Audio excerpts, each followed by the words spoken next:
The invitation was cream-colored, embossed with gold foil that shimmered under the kitchen light. Celebrating 40 years of excellence, Anderson Enterprises Gala, it read. At the bottom, in smaller script, formal attire, immediate family, will be introduced on stage. I stared at it for a moment, then slid it across the counter like it burned my fingers. Technically, I was still part of the family, but in my father's eyes, I was the unnecessary footnote in the company biography. The assistant, the errand girl, the one who answered phones and fetched coffee. Even though I held a double degree from Yale in computer science and economics, Emma Anderson, oldest daughter of Harold Anderson, founder of Anderson Enterprises and the only one not given a title or a say in anything, why even bother going? My best friend Maya asked over the phone that evening. They treat you like background noise, because I'm still collecting data, I said, sipping my tea calmly. And tonight, the entire board will be there. I want to see who's truly loyal to the Anderson legacy, and who's ready for a new one. Maya laughed nervously. You scare me sometimes, in a good way. If only my family knew. If only they had paid attention to what I'd been building behind closed doors. 2 years ago, after being denied a leadership position for the third time, I stopped asking for permission. I started something of my own quietly, anonymously. And with the same strategic rigor I learned working long nights at my father's firm, the company? Phoenix Technologies, a private AI and cybersecurity firm that now quietly powered half the financial sector's backend. We never showed our founders' names. That was intentional. Let them think I was still fetching coffee. My father had always said, leadership is about being seen. That was his greatest blind spot. He never understood the power of moving in silence. The night of the gala arrived. I wore a sleek navy dress with a high neck and no jewelry. Understated. Invisible. Just the way they liked me. As I entered the marble foyer of the Anderson Tower Ballroom, I was immediately waved over by Olivia, my younger sister, crowned golden child of the family. Emma, you made it, she said with a smile that didn't reach her eyes. Dad was worried you'd skip it. Again. I smiled back. Wouldn't miss it for the world. You're not wearing the custom dress we sent? She asked, scanning me up and down. It didn't fit, I said simply. And I had work, still. At that little startup? She said with a laugh. I heard it was bought by some hedge fund. I guess tech isn't for everyone. She walked off before I could respond. I didn't bother correcting her. After all, Phoenix was recently involved in a $2.6 billion merger, but not as the acquired party. We were the ones doing the acquiring. On stage, my father stood under glowing chandeliers, flanked by Olivia and my brother Nathan. He gave the same speech he always gave, about grit, legacy, and how Olivia would be leading their upcoming expansion into AI. Because we believe in staying ahead of the curve, he said proudly. And Olivia has partnered with a small tech firm that will help us modernize operations. My heart almost stopped when he named the firm. Sintracor, a company we had recently taken under our wing at Phoenix. That's when I saw it. A man, in the back, watching me, eyes flicking between his phone and my face. He knows. That man was Richard Lim, CEO of Core Trust Investments, and one of the largest shareholders in Phoenix. The man who had begged me to go public 2 months ago. He gave me a small nod, subtle, but knowing. The night was just beginning. Later, while my father shook hands with executives and posed for pictures, I slipped away to the back lounge. I didn't need the spotlight. I just needed the right moment. My phone buzzed with a message from my assistant. Confirmed. Anderson Enterprises is accepting a meeting with Phoenix Technologies on Monday. Olivia signed the paperwork. They have no idea who they're talking to. I smiled. Let them laugh tonight. They'll bow by the end of the month. Monday morning arrived like thunder rolling in behind a velvet sky, quiet at first, but inevitable. At precisely 9 o'clock a.m., Olivia Anderson logged into a high-level strategy meeting with what she believed was a cutting-edge AI partner, Phoenix Technologies. She was so eager to impress the board with her forward-thinking initiative that she hadn't done the slightest bit of due diligence. She thought she was leading the charge. She had no idea she was walking straight into my trap. I didn't appear on screen at first. My executive team ran the first 10 minutes of the call, walking them through Phoenix's data security proposal, our proprietary software suite, and our implementation roadmap. Olivia was nodding along, throwing around words like synergy and disruption as if she'd written the deck herself. Then, right on cue, my CFO said, And now I'd like to introduce the founder and visionary behind Phoenix Technologies. I clicked into the video call from my private office overlooking downtown. Olivia froze. Nathan's jaw dropped. "Good morning," I said, smiling slightly. "It's a pleasure to finally speak to you both as equals." The silence was delicious. My brother recovered first. "Wait, you run Phoenix? You? But you were working." "What?" "As a receptionist last year. Technically executive assistant," I replied smoothly. "And part-time CTO of a billion-dollar enterprise." Titles are funny that way. Olivia's voice shook. This is some kind of joke, right? Phoenix is a shell company or something." "You're just the face, I assure you," I interrupted. "There's no shell. Phoenix has 146 engineers, 38 security analysts, and more than a dozen government contracts. I built it from the ground up. While you were planning marketing photo shoots, I was designing defense-grade encryption protocols." She tried to pivot. "Okay, well look, none of that matters. What matters is collaboration. We're already moving forward. Let's focus on the future, not the past." Her voice cracked slightly. She was sweating. I leaned forward. "Actually, that's exactly why I requested this call to clarify the future. Because after reviewing Anderson Enterprises' infrastructure, our board agreed it would be more efficient if we acquired it." Their eyes widened. "Excuse me?" Nathan barked. "Acquired? That's not what this was about. We were promised a partnership. Our legal team submitted a letter of intent this morning," I said, clicking the document open and screen sharing it. "Your stock has plummeted since the mismanagement of the last quarter. Phoenix is offering a full buyout. We'll assume control of operations and liabilities with an optional clause for executive transitions." "Executive transitions?" Olivia whispered. "That's correct," I replied. "Any family members currently in leadership will be given the option to resign with dignity or be reassigned under new roles. Entry level mostly." My phone buzzed. A message from Maya. "Press release goes live in 5. Perfect." I wrapped up the call with a polite thank you, ignoring the stunned, panicked expressions on the other side. "Please inform Harold Anderson that Phoenix will be hosting an all-hands town hall on Wednesday. The building badges will be updated by then. Welcome to the new era." Click. That afternoon, the news hit like a lightning strike through the business world. Phoenix Technologies acquires Anderson Enterprises in landmark private tech deal. Social media lit up. Business Insider ran a headline. "The assistant who became the CEO, Emma Anderson's billion-dollar power move." I didn't post a word. I didn't need to. Later that evening, I sat in the same kitchen where the invitation had once mocked me, only this time I was holding something new.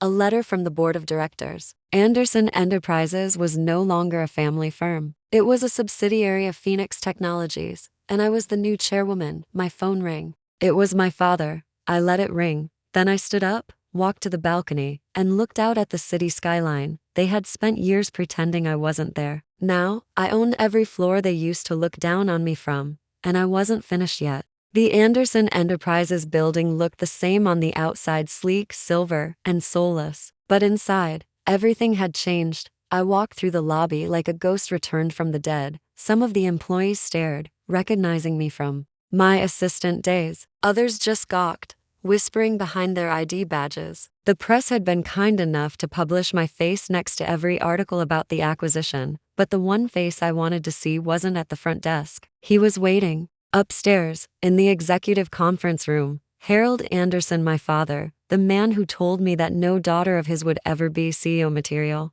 The same man who had banished me from his gala and told the entire board I lacked leadership presence. I stepped into the elevator, swiping the new Phoenix Master keycard. As the doors closed behind me, I saw Olivia frantically pacing the mezzanine, phone pressed to her ear. She looked up and met my eyes just as the doors slid shut, her face pure panic. Ding. I stepped into the room. Dad was seated at the head of the long table, arms folded. His salt and pepper hair was combed back. His tailored suit, perfectly pressed. But his eyes, those sharp, commanding eyes I'd once wanted to impress, were wild. "I didn't raise you to humiliate this family," he said, standing up. "No," I replied. "You raised me to sit silently while men less qualified took credit for my work." I declined. "You made this personal," he growled. I set down a thick folder of internal documents. "No, you did. The day you told every investor I was just a girl with good typing speed, he sneered. You think acquiring the company means you've won? You don't understand the politics, the pressure of legacy. Oh,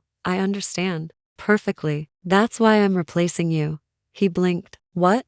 Effective immediately. You're stepping down as president of Anderson Enterprises. You remain on as a symbolic advisor for the next 60 days purely for optics, of course. After that, you're done. His mouth opened, but no words came out. I continued, calm and clear. Olivia will be moved to internal communications. Under Maya. Nathan is already interviewing elsewhere. He knows he's not staying. I'm bringing in my own leadership team. We're restructuring the firm, digitizing the workflow, cutting dead contracts. The Phoenix model is lean and scalable. Yours is not. He gripped the back of his chair like it was keeping him upright. You can't just erase decades of work. I'm not erasing it. I'm upgrading it. For a long moment, there was silence. Then he laughed, low and bitter. I always knew you were clever, he said, but I didn't think you'd sell your soul for revenge. That stung more than I wanted it to. I leaned in. I didn't sell anything. I built something. While you were polishing your last name and writing checks for boardroom favors, I was coding prototypes in a studio apartment, meeting investors over ramen, and hiring engineers on contract. I couldn't afford. I gave up weddings, vacations, relationships. I gave up everything so I wouldn't need your approval. Or your money. His face fell. I stood tall, and the irony. You didn't even notice me doing it.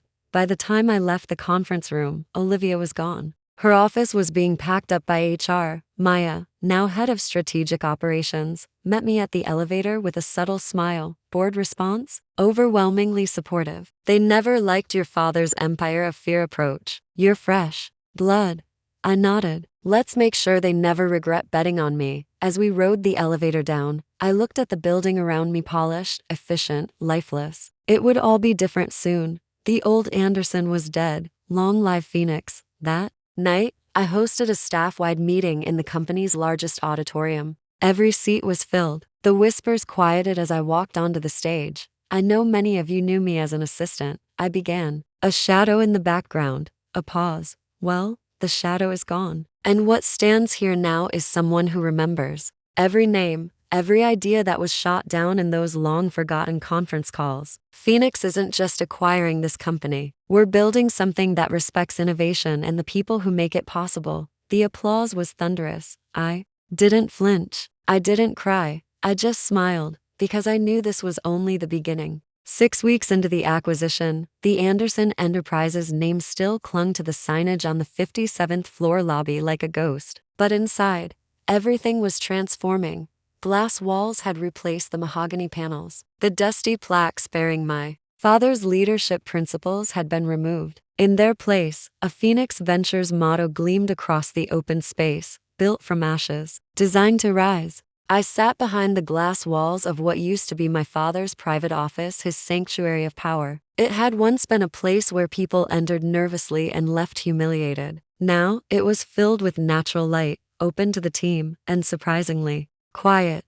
The same employees who used to avoid eye contact with me in elevators now stopped by to share ideas. Some apologized for how they treated me. I accepted everyone graciously, then assigned them to projects they were actually passionate about. This wasn't about revenge anymore. It was about proving what real leadership looked like, but not everyone adjusted so easily. Olivia, my sister, had gone radio silent after being moved to a non-managerial role under Maya's team. She hadn't spoken to me since the takeover. Word had it she was considering suing for unlawful demotion. But Phoenix's HR had the receipts. She'd falsified multiple performance reviews, including mine.as for my father. He sat in his corner office turned consulting suite, staring out the window most days, a relic of a past that no longer belonged to him. His pride wouldn't allow him to admit he'd lost, but his silence said it all. Then came the quarterly board meeting. I entered the room early, presentation ready. A few board members greeted me more warmly than I expected. Excited to see what you've got for us,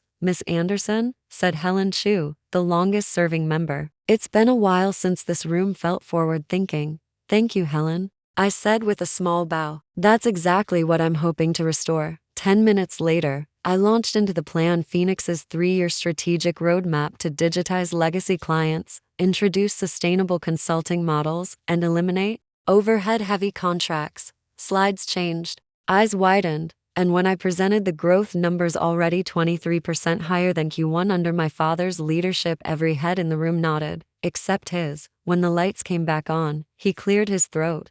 I find these projections optimistic, he said coolly. A business isn't just a spreadsheet, it's a legacy. The room stiffened. I turned to him slowly. With respect, I said, legacy isn't something you inherit. It's something you earn, and I intend to earn mine with results. He leaned back, lips tight. Helen smiled again, this time addressing the entire board. Motion to formally appoint Sophie Anderson as CEO and chairwoman of the board. Seconded. Unanimous. The vote passed. I didn't smile. Not immediately. I just took a breath. For the first time in years, I could finally exhale. That evening, as the skyline glowed outside my office, a familiar knock came at my door. It was Olivia. For a moment, neither of us spoke. Then she said, "You always were better at this than me." I blinked. "I never wanted to compete with you, Olivia."